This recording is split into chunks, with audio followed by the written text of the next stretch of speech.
So hello नमस्ते अनि फ्यापुलो सम्पूर्ण मेरो युट्युब फ्यामिलीहरु र आज चाहिँ भने चाहिँ हाम्रो साहिल भाइसँग पिकनिक जाँदै छौं। हामी चाहिँ धेरै दिन बाद साहिल भाइ पनि बेंगलोरबाट आएको चाहिँ 1 हप्ता जस्तो भइसक्यो थियो नि त।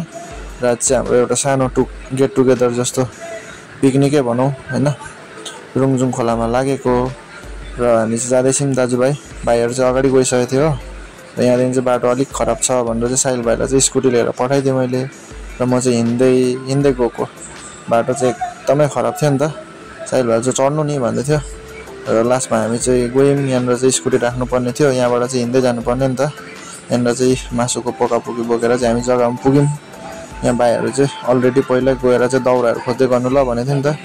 र भाइहरुले दाउरा खोजेर पनि भात बसाएर पनि प्याज टमाटरहरु काटकुट पनि गर्दै रहेछ हो। साहिल भाइ चाहिँ यहाँनिर भाडा कम्ती भयो भनेर चाहिँ रिसाउँदै थियो, केटाहरुलाई गाली गर्दै थियो भाडा दिनुहोस् भनेर। यहाँनिर चाहिँ स्प्राइट फेन्टाहरु पनि लिएर आएको थियो नि त।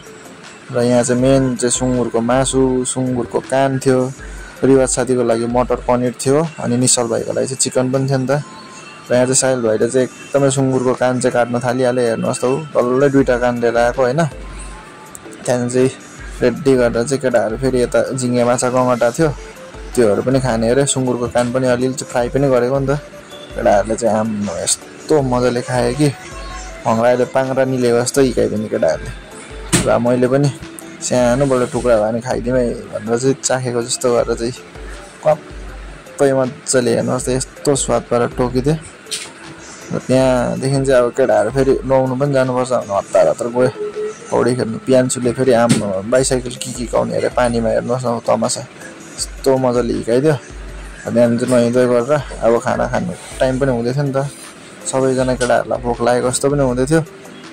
त्यहाँदेखि चाहिँ नितेश भाइले हल्का चाल दिँदै थियो। त्यहाँदेखि चाहिँ लाग्यौं हामी। सुँगुरको मासु चाहिँ बसाइरहेको थियौं, मोटामोटी पाकेछ पनि।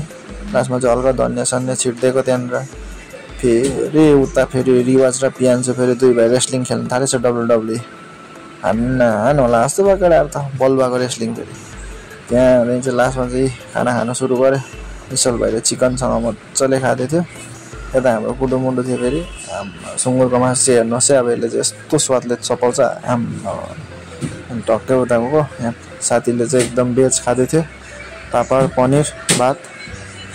पछाडिपट्टि साहिलले चाहिँ अमला चट्टी खाँदै थियो। यहाँ हेर्नुहोस् नितेश भाइ पियान्चुले पनि खाँदै थिए। यस्तो अप्ठ्यारो पाराले बसेर खाइरहेछ भनेर कराए पनि मैले यसलाई।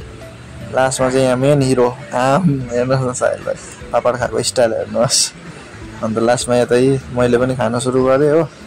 बिस्तारै भिडियो अप्ठ्यारो हुँदै भयो नि भिडियो चाहिँ बनाएको खाना खाएको। अब टक्कै यत्रो एक चोक्टा सुँगुरको मासु खाएको भिडियो त गर्नै पर्यो। यहाँ हेर्नुहोस् है, लास्टमा चाहिँ सबै सकेर चाहिँ केटाहरु ड्राइभिङपट्टि लाग्यो। दुई भाइले चाहिँ भाँडाहरु धुँदै थियो, डेक्चीहरु। अन्त पानी त अब अवेलेबल हो खोलामा। धुइधाइ गरेर चाहिँ केटाहरु सबै प्याकिङ गरे। अब चाहिँ निस्किनुपर्छ भन्दै थियो। फेरि केटाहरुले फोटो खिचौँ भन्दै थियो। फोटो पनि खिचिहाल्यौँ त्यहाँनिर। र त्यहाँदेखि चाहिँ हामी चाहिँ आजको यस हाम्रो यो छोटो पिकनिकलाई चाहिँ एकदमै समाप्त गरेर चाहिँ त्यहाँबाट निस्किनु पर्ने अवस्था भयो।